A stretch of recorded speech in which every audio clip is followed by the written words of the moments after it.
Bonjour à tous, aujourd'hui Midi en France se trouve dans le Cantal et à Salers plus précisément.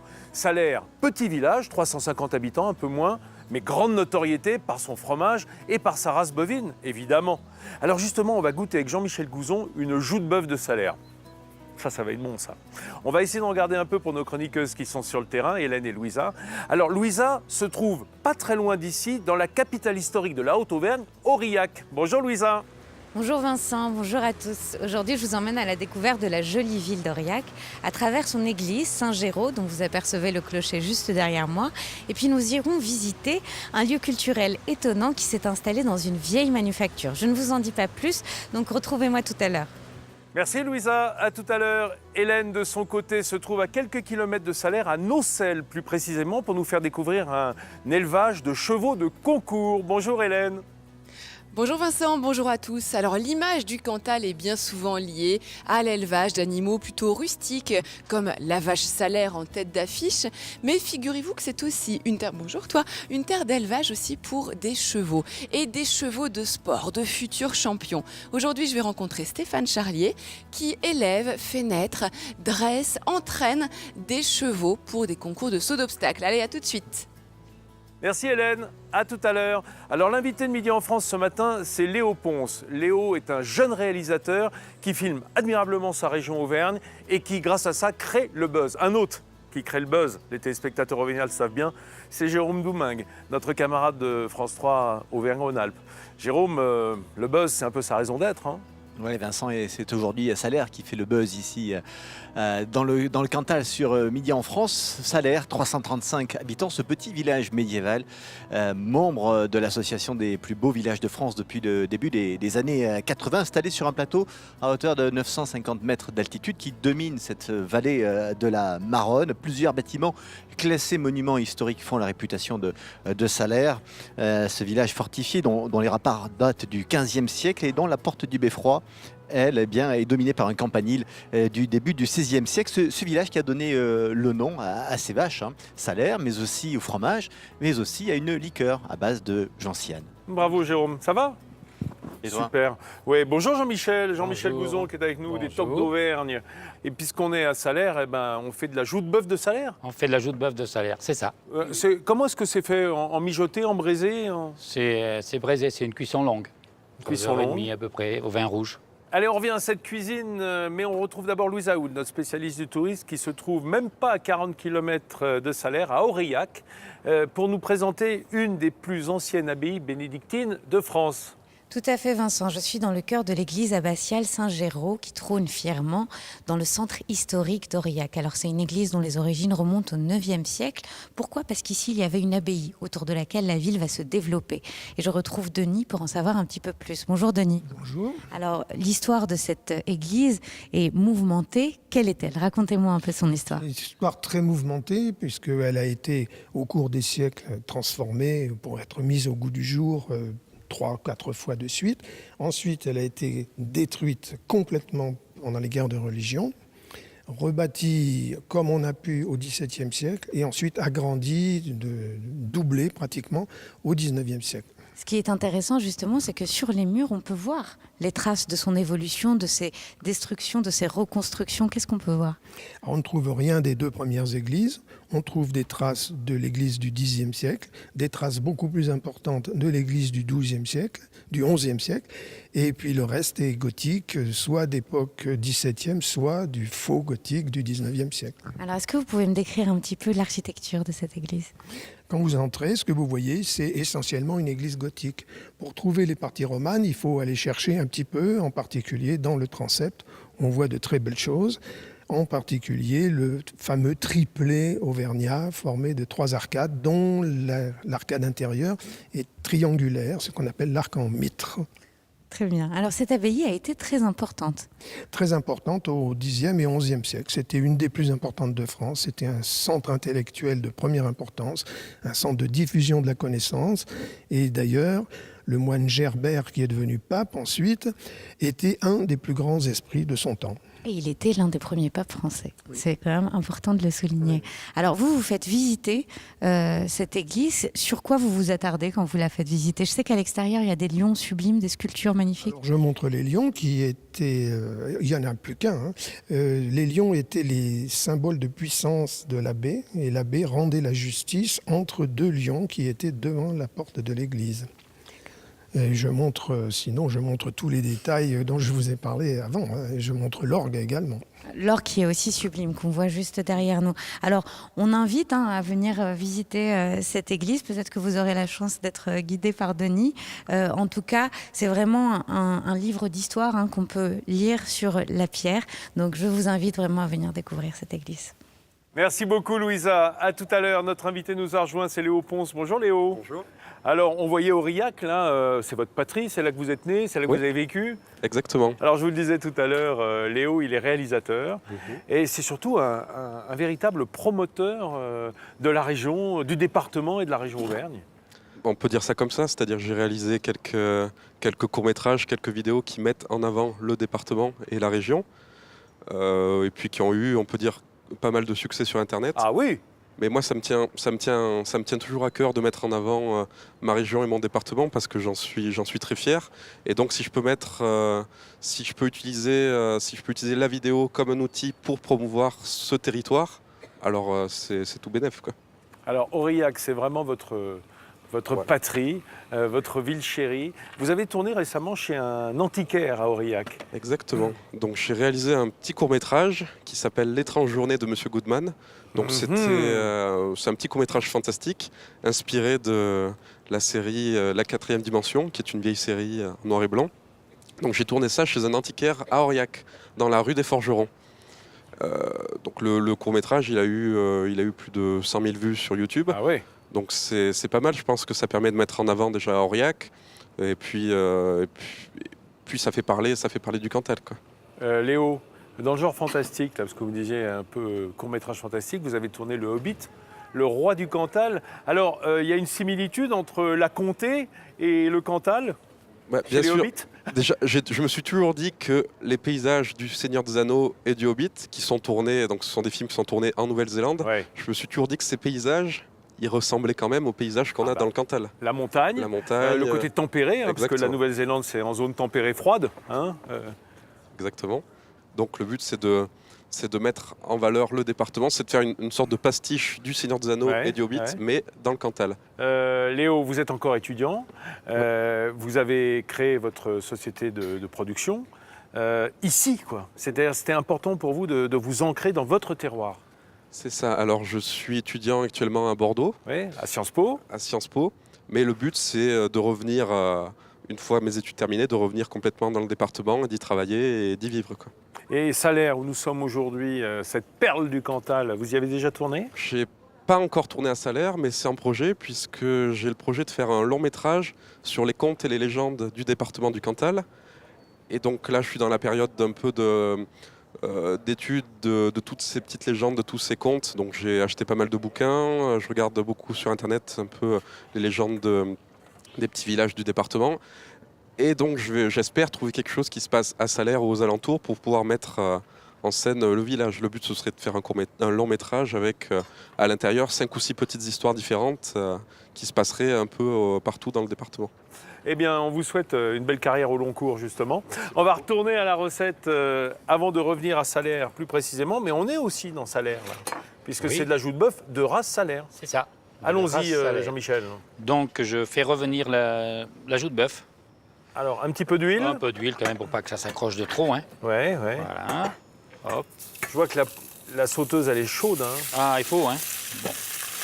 Voilà. On va tout mettre comme ça sera fait. On la fait bien revenir, voilà. On peut l'assaisonner un peu de sel, du poivre. Elle colore bien cette viande-là, hein. Elle se marque. Ouais, elle se marque bien, puis la poêle était chaude, hein, bien chaude. Voilà. Alors parallèlement, j'ai fait chauffer le vin. Oui, on a senti d'ailleurs. Donc je vais rajouter un peu de jus de bœuf. Et dans ce vin, vous n'avez rien mis?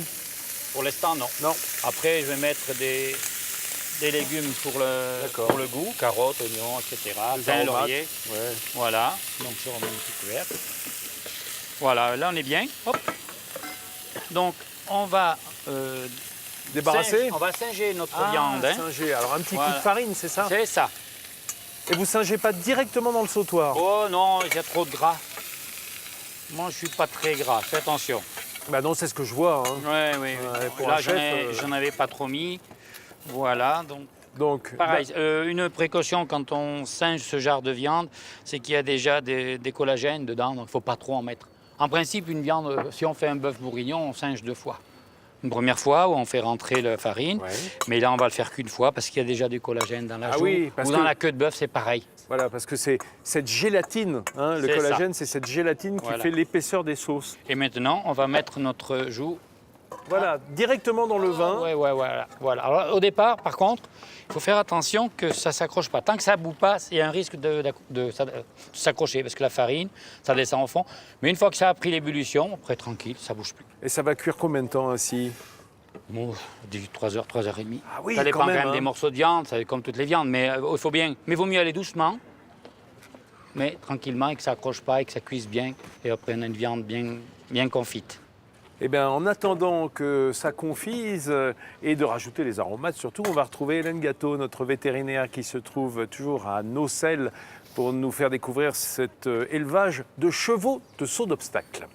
Effectivement, Vincent, je suis au sein de l'élevage d'Ivray, à Nocelles, où vivent ici une 60aine de chevaux de race selle français ou anglo-arabe. Ce sont de futurs chevaux de sport qui vont être destinés soit à des professionnels, soit à des amateurs. En fait, ils vont naître ici et pendant les premières années de leur vie, Stéphane, l'éleveur, va déterminer leurs aptitudes et performances sportives. Alors au départ, vous n'avez pas forcément une 60 chevaux. Comment ça a commencé tout ça ? Ça a commencé tout timidement avec 1 ou 2 poulinières. Et puis petit à petit, la passion a pris le pas. Et puis on a augmenté le cheptel et pour arriver aujourd'hui à une 60aine de bêtes. Après 20 ans d'élevage. Alors, derrière nous, sont en train de travailler. Présentez-moi l'équipe là qui travaille. Donc Étienne, qui est le cavalier maison et qui est sur une séance de débourrage. Donc là, vous voyez, il est en train de désensibiliser Floride, donc, là, dans l'optique de lui monter dessus après. La désensibilisation, c'est quoi en fait ? Avec le bâton, qu'est-ce qu'il faisait finalement ? Il faut que la jument ait complètement confiance en l'homme. Voilà. Donc l'idée, c'est de l'apeurer et qu'elle ne bouge pas et qu'elle accepte justement tous les comportements de l'homme. Pas de fuite de Floride. Alors là, deuxième étape, on est en train de lui mettre la selle. Donc là, voilà, on lui met la selle et Étienne va pouvoir monter dessus. Oui. À partir du moment où elle accepte la selle. Mais normalement, il ne devrait pas y avoir de problème. C'est combien de jours de travail le débourrage ? Ça peut se faire en 5 jours. Nous, ici, on pratique le débourrage en 5 jours avec la méthode Blondeau. D'accord. Et donc cette méthode Blondeau, c'est ça, on va désensibiliser d'abord le cheval avant, pour qu'il accepte finalement l'homme sous toutes ses formes presque. L'homme et qu'après, il soit prêt à faire tout ce qu'on lui demande. Oui. Voilà.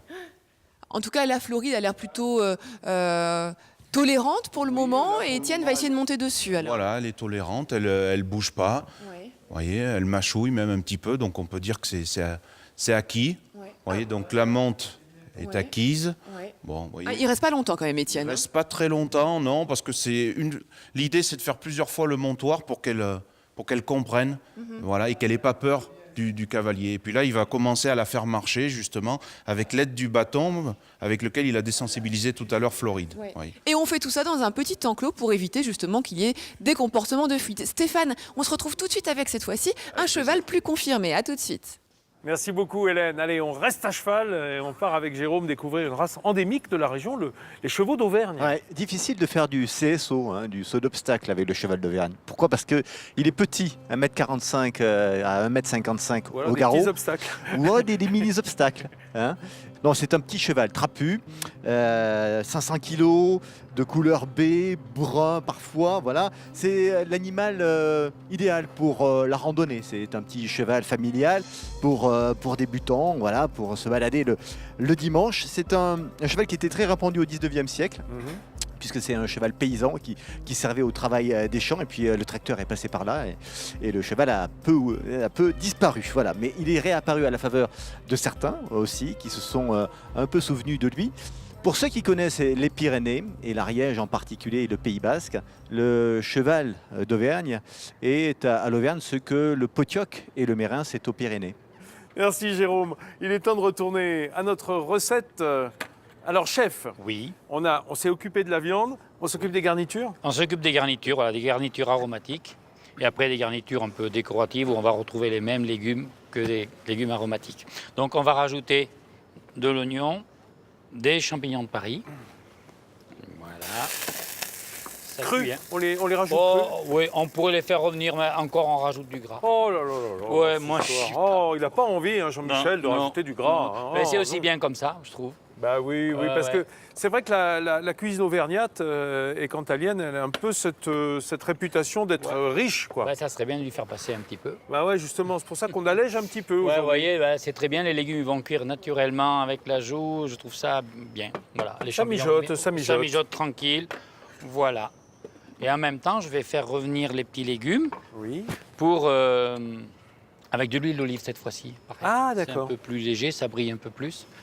Donc, Et puis ça apporte un petit et arôme fruité. Et voilà, et puis ça va faire joli, c'est des couleurs qu'on va poser sur la joue au moment de servir. Pas sur la nôtre. Non. Ah non.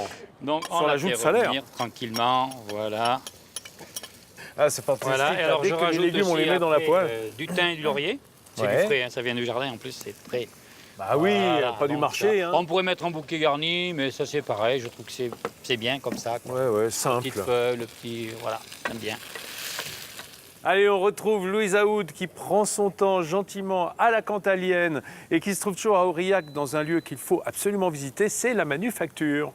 Tout à fait, Vincent, et c'est un lieu assez étonnant que je vous emmène découvrir. Alors, tout autour de moi, vous pouvez voir de sublimes danseuses qui sont en train de répéter, parce que nous sommes dans un studio de danse. Mais, à l'origine, ce bâtiment a été fondé en 1890 et c'était une fabrique de parapluies qui a joué un rôle déterminant dans le développement économique de la ville d'Aurillac. Abandonnée après la Deuxième Guerre mondiale, une femme venue des Amériques a décidé de le réhabiliter, ce lieu, et de le transformer en studio de danse. Cette femme, c'est elle, Vendetta. Bonjour Vendetta. Bonjour. Vous êtes la directrice artistique de la Manufacture. Racontez-moi un petit peu l'histoire de ce lieu. C'est une histoire qui parle de la danse, expression, énergie, espace. Je viens de New York et je cherche un endroit en dehors de cet environnement très vite qui est un peu lourd, un environnement plus léger, plus agréable pour mon corps et mon inner corps de danse. À l'intérieur. Intérieur, exact. Alors on pourrait se demander ce qu'une New-Yorkaise vient faire à Aurillac. C'est l'amour qui vous a amené ici, hein. Vous avez suivi un homme. Et puis finalement, vous êtes tombée amoureuse aussi de la région, de l'environnement, de la nature. J'étais en tournée avec une compagnie Waltonix et j'ai trouvé mon mari ici et j'ai choisi de vivre ici et de continuer mon domaine dans la danse, mon adventure dans la danse ici à Aurillac. Alors c'est très intéressant parce que Aurillac est une ville dont l'identité culturelle est très marquée, hein. On a un festival de théâtre depuis 30 ans tous les étés qui est très très connu. Et en l'occurrence, vous, avec ce studio, vous perpétuez cette tradition culturelle dans la ville. J'ai essayé, je travaillais avec des danseuses qui viennent un peu partout dans le monde. Cette année, il y a une danseuse japonaise et une américaine qui travaillait avec nous. C'est formidable parce que vous aussi, vous pouvez venir à ce studio, vous pouvez aussi prendre des cours de danse et vous pouvez aussi assister à des spectacles. Vous avez des spectacles en permanence ici. Jeudi soir, il y a un spectacle de danse professionnelle ou amateur. Ah bah c'est formidable, hein. Moi je pense qu'il n'y a plus qu'une chose à faire. Venez voir Vendetta. S'il vous plaît. Merci. Très chouette, merci Louisa. Alors vous Léo, il y a un endroit que vous aimez particulièrement à Aurillac, c'est le Square Gambetta. Exactement, donc le Square Gambetta à Aurillac me rappelle énormément de souvenirs. C'est un endroit très sympa, surtout quand il fait beau l'été, où on peut se poser, on peut se balader en famille. Et franchement, je conseille à tous ceux qui viennent faire une petite balade à Aurillac de passer par le Square. Merci Léo. Alors Jérôme, il y a Oui. un autre endroit qui doit t'évoquer des souvenirs à toi d'adolescence. Bien sûr. C'est de l'autre côté du parc des volcans d'Auvergne, c'est le Mont d'Or. Ouais, dans le Puy-de-Dôme, dans le massif du Sancy, le Mont d'Or, 1300 habitants, on les appelle les Mont-d'Oriens. Mont d'Or très connu évidemment pour ses cures thermales. C'est là d'ailleurs que la Dordogne prend sa source. Dans ces termes datant du 19e siècle, de style néo-byzantin, on y soigne l'asthme, les allergies ainsi que les rhumatismes et l'arthrose grâce aux vertus de ces eaux thermales chargées de gaz et d'acide carbonique. Mais l'hiver, on y pratique également le ski alpin, le Mont d'Or. Vous le savez, est la troisième station de ski française à avoir été créée Ah après oui. Chamonix et Megève. On l'appelle d'ailleurs le Petit Chamonix. Merci Jérôme. On va retrouver le chef parce qu'il faut s'occuper des tuiles. Oui, on va s'occuper Des petits tuiles. croustillants là, c'est beau ça. J'ai voulu associer un peu le Cantal avec l'ajout de bœuf, parce que je trouve que c'est bien. Quoi. Petite En fait, dentelle. Hein. oui. Alors comment c'est fabriqué? Alors, Pendant que je mange. je vais vous montrer. Je vais vous montrer. Donc, on fait du fromage râpé, tout simplement. Hein, voilà. Ouais. Là, j'ai pris du Cantal jeune. C'est pas la peine d'aller mettre du salaire quand même pour faire des tuiles. Voilà. Alors, on va les former tout de suite. Pour avoir cette taille, voilà, on fait à peu près ça parce que ça s'étale un peu en cuisant. Alors on fait des petits tas.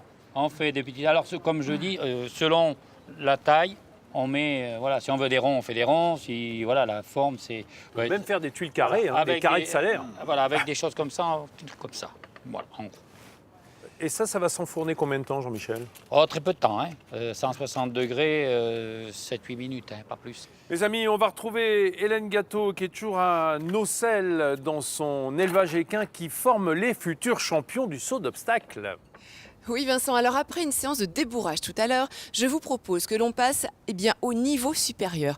Je suis dans le manège, magnifique d'ailleurs, extrêmement lumineux, et Stéphane m'attend avec une jument qui a un peu plus de métier. Vous me la présentez ? Donc Canaille, c'est une jument de 6 ans. Alors ce qui est intéressant sur cette jument-là, c'est que c'est la 4e génération qui est née à la maison. Donc on a commencé avec sa première mère qui était une jument anglo-arabe, qu'on a recroisée avec du sel français.